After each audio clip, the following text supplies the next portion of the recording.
Bonsoir à tous, bienvenue dans Metamorphosis School, l'école de la transformation. Nous sommes à notre jour 2 et vous savez que depuis hier, nous avons commencé une merveilleuse série d'enseignements, à savoir comprendre la crainte de Dieu. Hier, nous avons abordé cette thématique en commençant tout simplement par faire quoi? Par définir ce qu'est la crainte de Dieu. Et je suis sûr que le Seigneur a commencé à nous faire un grand bien. Nous avons vu que la crainte de Dieu était très différent du fait d'être effrayé, du fait d'être apeuré par Dieu. Mais lorsque nous parlons de crainte de Dieu, nous parlons tout simplement d'avoir un saint respect, une sainte révérence envers notre Seigneur, envers notre Sauveur, envers notre Créateur. Alors, depuis que nous avons commencé à introduire ce thème, j'ai une petite question à vous poser alors que nous sommes en train de commencer. Est-ce que vous avez commencé à être challengé en ce qui concerne ce sujet qu'est la crainte de l'Éternel? Rappelez-vous que ce sujet, pour être abordé, n'exige pas la perfection. Vous ne devez pas être refroidi, apeuré quand nous parlons de crainte de Dieu, quand nous parlons de sanctification. Vous ne devez pas non plus vous sentir accusé. Rappelez-vous que nous avons reçu l'esprit d'adoption. Rappelez-vous que nous avons été justifiés. Nous sommes devenus la justice de Dieu en Jésus-Christ pour ceux qui ont confessé Jésus-Christ comme étant leur sauveur et leur Seigneur, pour ceux qui ont accepté cette vie éternelle que le Seigneur propose par sa grâce. Vous n'avez pas besoin de vous auto-condamner parce que Christ a payé le prix pour vous. Ceci dit, la crainte de Dieu, cette vie de sanctification, fait pleinement partie intégrante de notre salut. C'est la raison pour laquelle, sans aucun complexe, sans aucune peur, sans aucun sentiment d'infériorité, sans aucun sentiment de culpabilité, nous pouvons aborder cette thématique, bien plus nous challenger dans le seul but de ressembler véritablement à notre Maître, d'être rempli de cet esprit de crainte de l'Éternel qui fait bien évidemment partie de l'ADN de notre Seigneur. Nous sommes créés à l'image de Dieu, recréés à l'image de Christ pour que le plan perpétuel de toute éternité puisse s'accomplir en la personne de Jésus. Alors aujourd'hui, nous devons comme embrasser la crainte de Dieu. Et je prie que cette série vous aide à non pas culpabiliser, mais à embrasser la crainte de Dieu comme jamais auparavant. Là où vous étiez à 7 sur 10, 5 sur 10, vous montiez à 9, voire même à 10 sur 10 dans tel ou tel domaine où vous sentiez que la crainte de Dieu était comme partie ou comme si la crainte de Dieu avait comme diminué. Soyez challengés. Ne vous sentez pas coupable, mais soyez challengés. Si vous sentez qu'il y a des points où vous devez vous repentir, n'ayez pas peur d'aller devant le trône de la grâce avec une véritable assurance. Rappelez-vous que la crainte de Dieu émane de l'amour de Dieu, parce que Dieu nous a manifesté son amour selon qu'il est écrit que nous l'aimons parce que lui nous a aimés le premier. Alors nous pouvons manifester cette crainte-là parce que le Seigneur par son esprit a déversé son amour dans nos cœurs selon qu'il est écrit: l'espérance ne trompe point, car l'amour de Dieu a été répandu dans nos cœurs par le Saint-Esprit. Alors je peux, parce que Dieu m'a aimé, lui manifester en retour ce saint respect vis-à-vis de l'amour qu'il m'a témoigné à travers la personne de Jésus-Christ. Aujourd'hui, nous allons aller un tout petit peu plus loin et aborder ce sous-thème qui est ô combien merveilleux, à savoir trois conséquences de la crainte de Dieu. J'ai envie qu'à la sortie de cet enseignement de ce soir, vous vous posiez une seule question et que vous répondiez par vous-même en vous regardant devant le miroir: est-ce que je suis prêt pour ce que je demande à Dieu? Est-ce que je suis prêt pour ce que je veux que Dieu fasse descendre dans ma vie? Vous savez, on a souvent l'habitude de dire au Seigneur: Seigneur, fais-moi voir ta gloire. Seigneur, fais-moi voir ta gloire. Seigneur, fais descendre tes bénédictions en abondance dans ma vie. Mais la question que j'aimerais nous poser ce soir, c'est: est-ce que nous sommes réellement prêts pour ce que nous lui demandons? C'est ce que nous allons essayer de comprendre aujourd'hui à travers cette sous-thématique, à savoir 3 conséquences directes de la crainte de Dieu. Bien évidemment, avant de commencer, nous allons prendre le temps de prier. Alors de là où tu es, incline simplement la tête avec moi et rendons simplement grâce au Seigneur. Excellent Père de grâce et d'amour, nous te disons merci. Merci parce que tu nous permets d'être enseignés, tu nous permets de recevoir ta parole. Et nous voulons manifester notre reconnaissance envers toi pour cela. Seigneur, ce soir encore une fois, inspire nos paroles et nos pensées. Dirige-nous conformément à ta volonté. Enseigne-nous, Saint-Esprit de Dieu, afin qu'en toute chose, Christ dans nos vies soit glorifié. Nous promettons de te rendre toute la gloire, Père. Dans le don précieux de Jésus-Christ, nous t'avons prié. Quelqu'un dise Amen, Amen, Amen. Avant de poursuivre, tu prends le temps de partager la vidéo sur tous tes réseaux, sur X, sur Trend, sur Instagram, sur Facebook, sur TikTok, partout, parce que je sais que cette vidéo va certainement édifier au moins une personne dans ton entourage. Alors, quelles sont ces conséquences? On va aller directement dans le vif du sujet. Quelles sont les conséquences? Est-ce que vous êtes prêts? Si vous étiez en face de moi, je vous aurais posé la question. Est-ce que vous êtes prêts? Je vous aurais dit, dites-moi, je suis prêt, pasteur. Point numéro 1, la crainte de Dieu vous rend sage. Point numéro 1, la crainte de Dieu vous rend sage. La Bible dit ceci, je suis dans Proverbes chapitre 9, verset 10. Le commencement de la sagesse, c'est quoi? C'est la crainte de l'Éternel. Et la science des saints, c'est l'intelligence. Je répète, le commencement de la sagesse, c'est la crainte de l'Éternel. Comment est-ce que je peux faire pour acquérir une sagesse sans précédent? Je dois craindre Dieu. J'aime beaucoup le terme qui est utilisé pour définir la sagesse en grec, c'est le mot grec sophia. Alors c'est de ce mot sophia qui a donné philosophie, celui qui a un attrait pour la philosophie, celui qui philéo. La sophia, la philosophie, donc je philéo. La sophia, je suis philosophe, j'aime la philosophie, donc j'aime la sagesse. En réalité, le véritable philosophe, celui qui philéo, la sophia, en réalité doit craindre Dieu, parce que la véritable sagesse commence avec quoi? Avec la crainte de l'Éternel. Mais ce mot sophia a, parmi toutes ces définitions, une définition que j'affectionne particulièrement. Lorsqu'on parle de sophia en grec, pour définir ce qu'est la sagesse, on parle de la connaissance et de la pratique de ce qui est nécessaire pour une vie juste et pieuse. On reconnaît la sagesse d'une personne par sa connaissance et par sa pratique de ce qui est nécessaire pour une vie juste et une vie pieuse, ou plutôt pour une vie qui correspond aux paramètres délimités par le Créateur. Il y a des exigences que Dieu a et que Dieu avait lorsqu'il a créé l'homme. Et ces exigences que Dieu a pour l'homme ne sont accessibles que d'une seule manière, par la crainte de l'Éternel. Lorsque vous êtes empreint de cet esprit de crainte de l'Éternel, alors vous pouvez mener cette vie conforme à ce qui est juste aux yeux de Dieu. Rappelez-vous ce qui est dit dans la définition. Donc, c'est quoi une personne sage? Une personne qui est empreint de cette sagesse, qui est empreint de cet esprit de sagesse. C'est une personne qui a à la fois la connaissance, mais également la pratique. Lorsque nous avons parlé de la perfection de l'action de l'esprit, rappelez-vous ce que certains théologiens aiment appeler les 7 Esprit de Dieu, mais nous sommes allés beaucoup plus loin dans cette série. Rappelez-vous, lorsque nous avons parlé du Saint-Esprit et lorsque nous avons parlé de l'esprit de sagesse, nous avons dit que c'était cette mesure ou cette orientation de l'esprit qui nous amène à mettre en pratique toutes les connaissances que nous avons pu acquérir. Ainsi, je suis sage, pas juste quand j'ai acquis la connaissance, mais j'arrive à la pleine sagesse ou à la perfection dans la sagesse lorsque j'allie connaissance et pratique en fonction de la connaissance que j'ai apprise. Ça veut dire que j'atteins un certain niveau de sagesse lorsque j'ai l'information, mais j'atteins le plein niveau de sagesse lorsque l'information produit la transformation dans ma vie. C'est ici où la sagesse est pleine et où la sagesse est complète. Alors vous devez comprendre une chose ici, par rapport à ce premier effet, une personne qui craint Dieu est une personne qui sera automatiquement sage. Pourquoi? Parce que le sage voit ses actions être dictées par celui pour qui elle a du respect, par celui pour qui il a du respect. Je répète, une personne qui craint Dieu sera automatiquement sage pour la simple et bonne raison que ses actions seront dictées par celui pour qui il a du respect.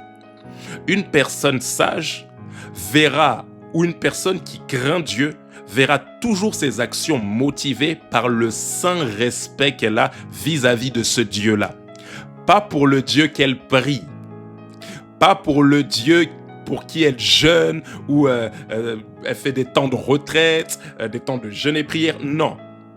Parce que vous pouvez prier une personne, vous pouvez lire un livre sur une personne, vous pouvez même jeûner sans pour autant avoir du respect vis-à-vis de cette personne-là. Parce que on reconnaît le respect qu'on a vis-à-vis de quelqu'un. Rappelez-vous la définition que nous avons donnée à la crainte de l'Éternel hier. On reconnaît le respect que nous avons vis-à-vis de quelqu'un lorsque nos actions prennent la direction du respect que nous avons vis-à-vis de cette personne. Alors je peux dire que je prie Dieu, je peux dire que je jeûne 2 ou 3 fois par semaine. Mais si dans mon quotidien, mes actions révèlent qu'en réalité je ne le respecte pas, je ne peux pas dire que je le crains. Parce que la crainte de Dieu émane de quoi? D'un saint respect vis-à-vis de Dieu. Et respecter une personne, c'est à la fois aimer cette personne, c'est à la fois obéir à cette personne. Vous vous souvenez de la définition que nous avons donnée hier? Alors ici, on arrive à discerner qu'une personne est sage, qu'une personne craint Dieu lorsque toutes ses actions sont pilotées par le respect qu'elle a vis-à-vis de Dieu. Alors j'ai une question pour vous qui va vous aider à comprendre là où est-ce que je vais en venir pour ce premier point. Qui est-ce qui pilote vos actions? Qui est-ce qui dirige votre vie? Qui est-ce qui dirige vos émotions, vos actions, vos réactions?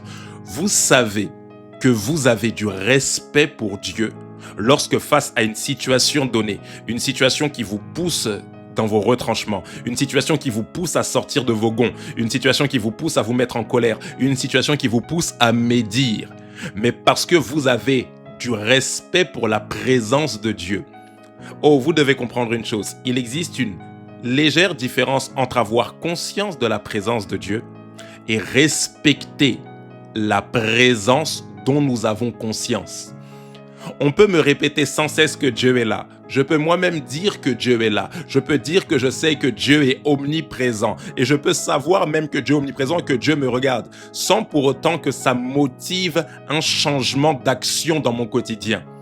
Il y a des personnes qui chantent que Dieu est là, qui déclarent que Dieu est là, qui proclament que Dieu est là, qui savent théoriquement, théologiquement, doctrinalement, bibliquement que Dieu est là, mais les personnes ne vivent pas le Dieu qui est là.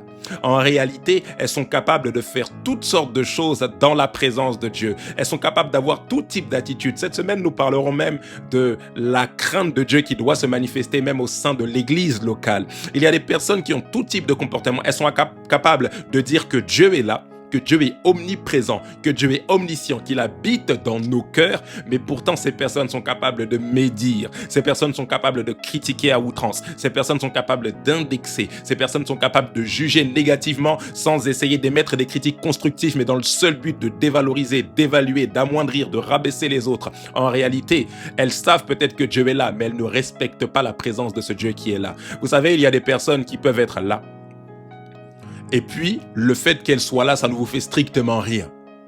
Mais si par exemple on vous dit qu'un chef d'État va venir chez vous, tout de suite vous allez commencer à vous inquiéter, essayer de faire en sorte que la maison soit propre pour bien accueillir ce chef d'État qui va arriver. Vous n'accueillez pas un chef d'État comme vous accueillez une personne lambda qui viendrait chez vous, vous n'avez pas forcément besoin de vous arranger. Non, mais quand vous savez qu'une personne importante va pénétrer dans un lieu dans lequel vous êtes, alors vous vous arrangez et vous arrangez l'environnement dans lequel vous êtes parce que vous avez conscience et parce que vous respectez la personne que vous allez accueillir. Alors j'ai une question pour vous encore une fois. Est-ce que vos actions, rappelez-vous, nous sommes dans une semaine très challengeante. Est-ce que nos actions, je m'inclus moi-même dedans, est-ce que nos actions sont impulsées par le respect que nous avons vis-à-vis de Dieu? Quel que soit le contexte dans lequel je me trouve, que je sois seul à la maison, que je sois avec mes amis, que je sois avec mon meilleur ami, mon bestie, ma bestie, comme on aime le dire dans notre génération, cette personne à qui je peux tout dire, cette personne à qui je peux dire tous les secrets les plus profonds et laver, comme on aime le dire, ou salir le nom de n'importe qui. Est-ce que j'ai conscience que même quand je suis avec mon bestie, mon meilleur ami, ma CP, est-ce que j'ai conscience que Dieu aussi est là? Est-ce que j'ai conscience que même dans ce contexte-là, mes actions, mes paroles, mon langage, mon attitude doit être motivée par le respect que j'ai vis-à-vis de ce Dieu qui est omniprésent. Pour craindre Dieu, vous devez comprendre que savoir qu'il est là n'est pas suffisant. Au fait de savoir que Dieu est là, vous devez ajouter le respect de sa présence. Et j'ai une clé pour vous qui va beaucoup vous aider à ajouter le respect à la présence omniprésente de Dieu, c'est de demander constamment au Seigneur de vous donner une révélation de sa personne. Dites-lui, Seigneur, illumine les yeux de mon cœur, donne-moi de te voir tel que tu es, donne-moi de voir la splendeur de ta gloire. Rappelez-vous que lorsque l'apôtre Jean a eu les révélations de Christ, il ne pouvait pas tenir sur ses deux jambes. Rappelez-vous, il n'a même pas vu, juste en voyant la présence d'un ange, il était déjà prêt à l'adorer, mais l'ange lui dit non, non, je suis ton compagnon de service. Imaginez-vous, lorsqu'il est face au Seigneur plein de gloire, il voit sur sa cuisse roi des rois, seigneur des seigneurs, toutes ces choses-là. Lorsqu'il est face à face avec lui, automatiquement, il tombe à terre. Rappelez-vous que quand vous demandez au Seigneur, fais-moi voir qui tu es, donne-moi la révélation de qui tu es, automatiquement, boum, ça vous fait tomber comme à terre.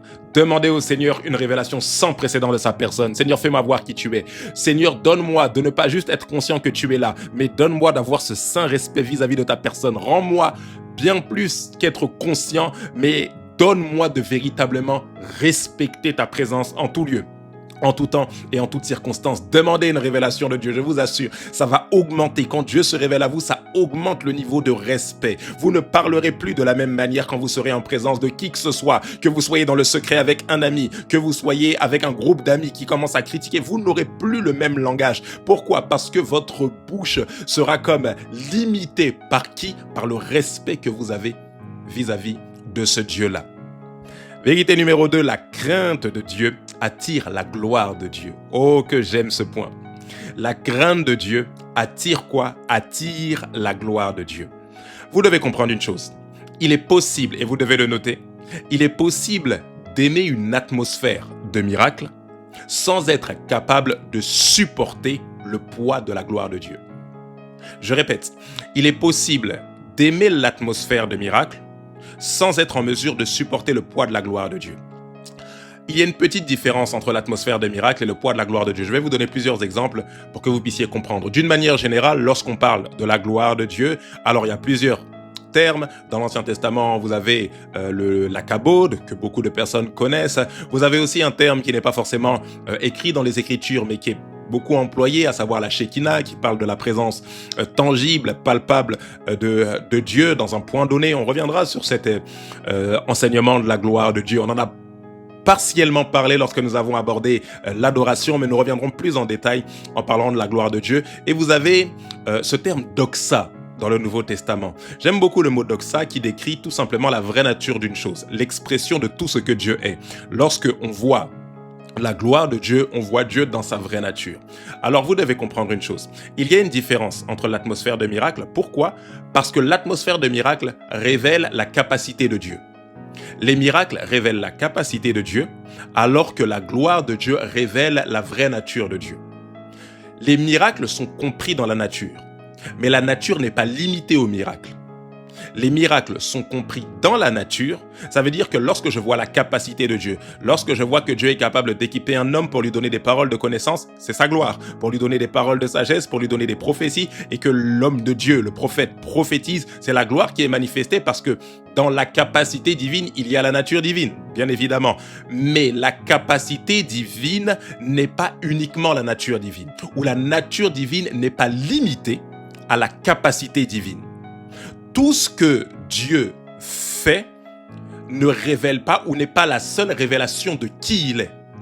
Il est possible que Dieu fasse beaucoup de choses, que Dieu fasse des miracles, mais vous ne devez pas voir les miracles comme étant l'essence de qui est Dieu.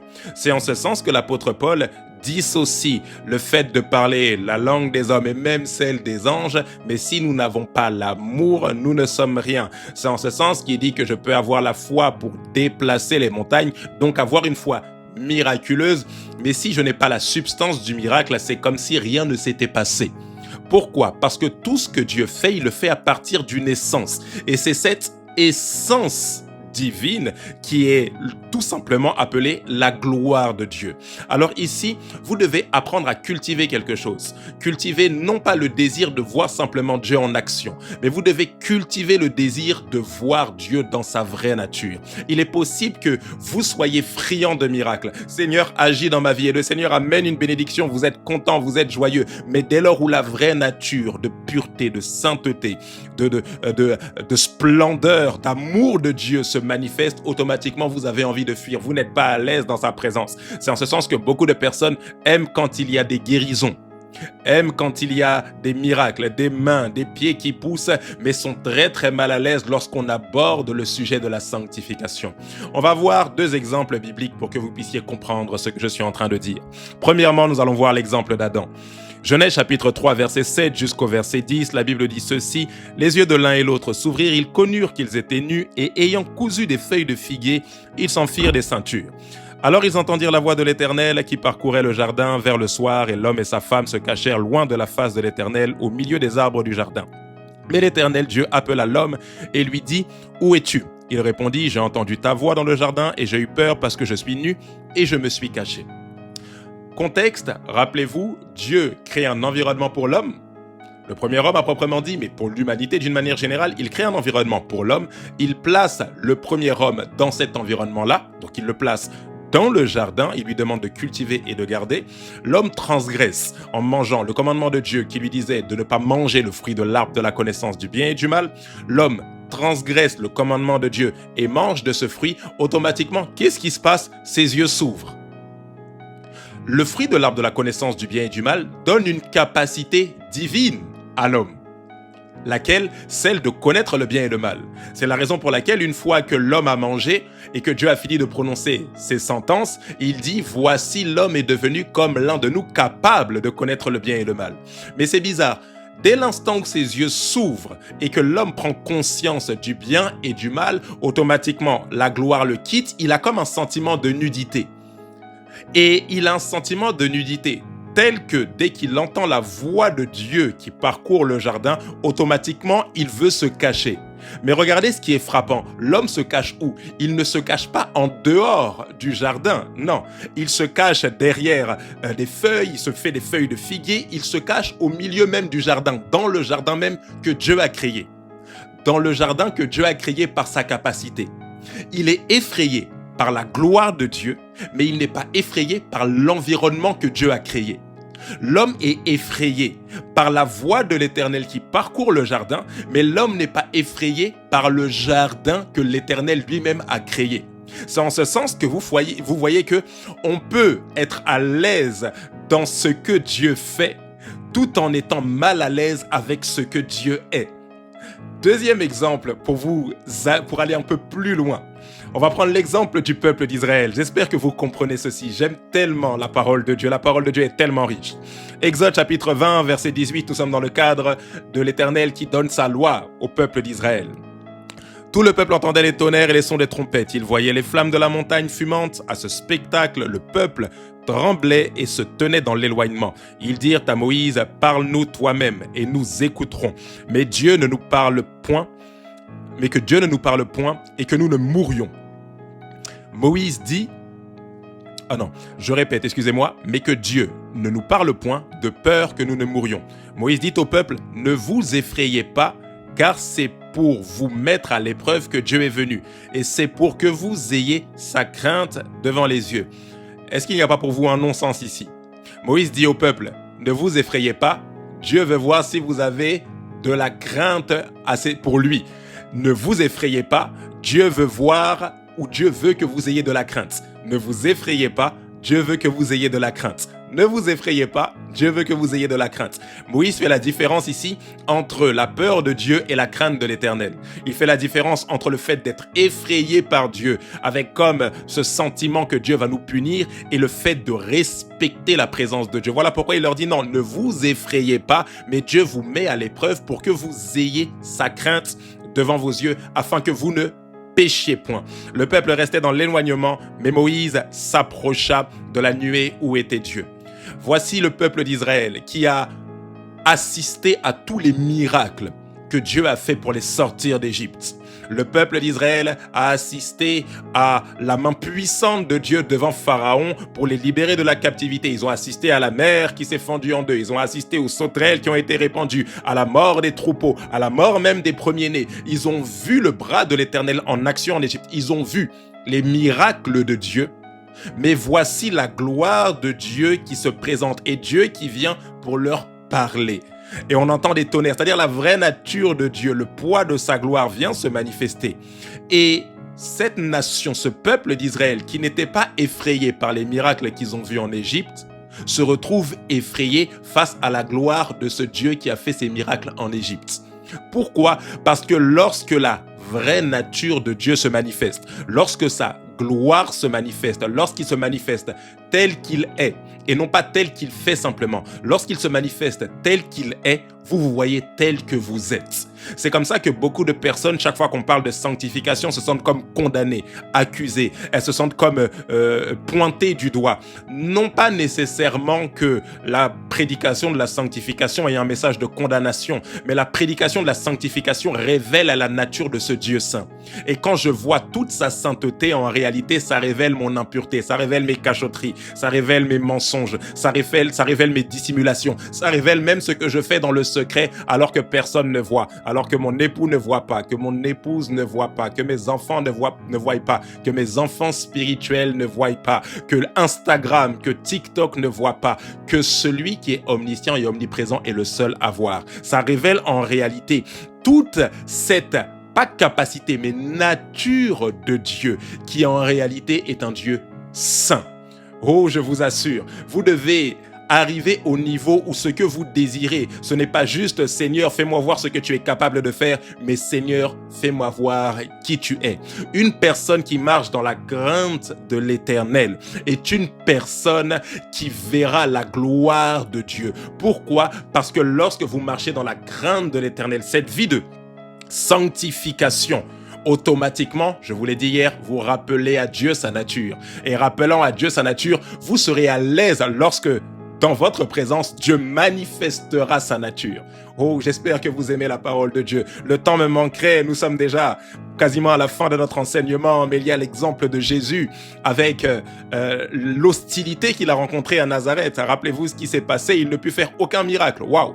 Il ne put faire aucun miracle, pourtant il est celui qui avait l'esprit sans mesure, mais il ne put faire aucun miracle et il s'étonnait de l'incrédulité. Il a simplement guéri quelques malades, mais on parle de l'homme parfait, de celui qui vient payer le prix pour l'humanité, lorsqu'il veut manifester sa gloire face à l'incrédulité. Mais rappelez-vous que l'incrédulité, en réalité, est une forme de manque de crainte de l'Éternel, une forme de manque de respect, parce que c'est comme si nous disions à Dieu, non, en fait, tu n'as pas cette capacité-là.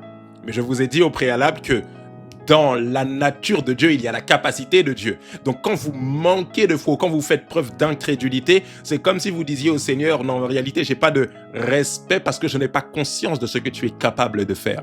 Waouh! Il y aurait tellement de choses à dire. Je terminerai simplement avec ce dernier point. La gloire de Dieu emmène le jugement de Dieu. La gloire de Dieu emmène le jugement de Dieu. Vous avez la référence biblique, nous n'aurons pas le temps de la lire. Vous la retrouvez dans Actes chapitre 5, verset 1 jusqu'au verset 11 et Actes chapitre 5, verset 12, l'histoire de Ananias et Saphira. On voit ici une histoire qui est assez surprenante sous l'ère de la grâce, où nous voyons un homme et une femme qui, de connivence, décident de littéralement mentir, comme l'apôtre Pierre dit, mentir au Saint-Esprit et qui sont automatiquement frappés. Rappelez-vous le contexte dans lequel les apôtres opéraient leur ministère. Une gloire de Dieu était relâchée sans précédent. Et vous devez comprendre une chose, dans l'ère dans laquelle nous sommes aujourd'hui, si nous nous posons la question de pourquoi est-ce qu'il n'y a plus autant de miracles qu'au temps des apôtres, est-ce que Dieu n'est plus agissant, est-ce que la puissance de Dieu est encore disponible, est-ce que Dieu peut encore agir comme il agissait au temps des apôtres? Oui, Dieu peut le faire. Mais l'une des raisons pour lesquelles un certain niveau de gloire et de puissance de Dieu n'est pas dégagé, c'est parce que lorsque Dieu descend dans toute sa gloire, automatiquement des jugements sont prononcés. En réalité, si Dieu ne manifeste pas toute sa gloire, c'est parce que sa gloire vient avec sa nature. La gloire de Dieu, c'est la nature de Dieu manifestée, révélée. Et lorsqu'on le voit, on voit non seulement son amour, on le voit sa puissance, on voit son omniscience, son omniprésence, on voit son omnipotence, mais on voit aussi son caractère saint et juste.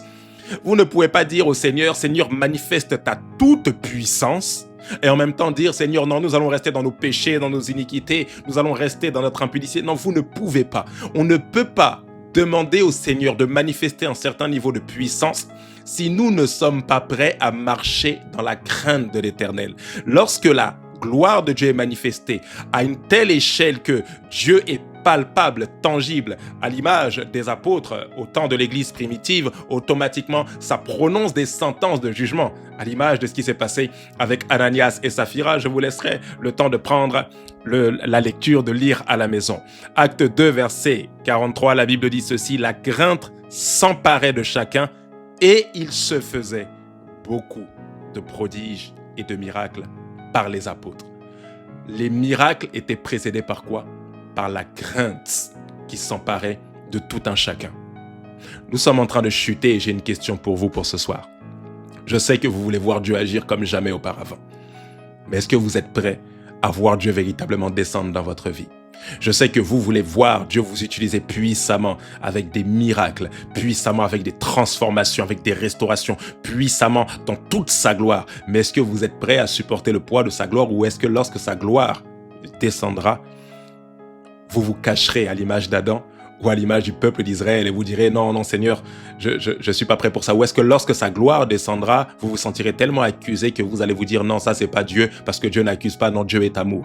Est-ce que vous allez vous sentir tellement grondé dans votre conscience que vous allez préférer fuir sa présence, fuir les enseignements qui vous rappellent que Dieu est saint et vous dire non, non, c'est pas Dieu, Dieu est bon, donc Dieu il guérit, Dieu il délivre, mais Dieu il accuse pas avec ses histoires de sanctification? Est-ce que lorsque sa vraie nature se manifestera et que lorsqu'elle viendra non seulement avec sa gloire qui produit des miracles, mais avec sa gloire qui manifeste également sa justice, est-ce que vous serez prêt à le recevoir dans toute sa gloire, dans toute son entièreté? Oh, qu'est-ce que cet enseignement est en train de me challenger. Je vous assure, j'aspire à voir Dieu à une certaine dimension, mais bien plus. Je veux lui demander: Seigneur, accorde-moi la grâce d'atteindre le niveau de la dimension que je te demande de faire descendre dans ma vie. Nous en avons terminé pour notre session de ce soir. Nous allons poursuivre cette série d'enseignements demain et nous irons un peu plus loin en creusant encore et en voyant d'autres aspects de la crainte de Dieu. D'ici là, que Dieu vous bénisse. Prenez le temps d'écouter et de réécouter cet enseignement et je vous dis à très bientôt avec Metamorphosis School, l'école de la transformation. Dieu vous bénisse. Bye bye.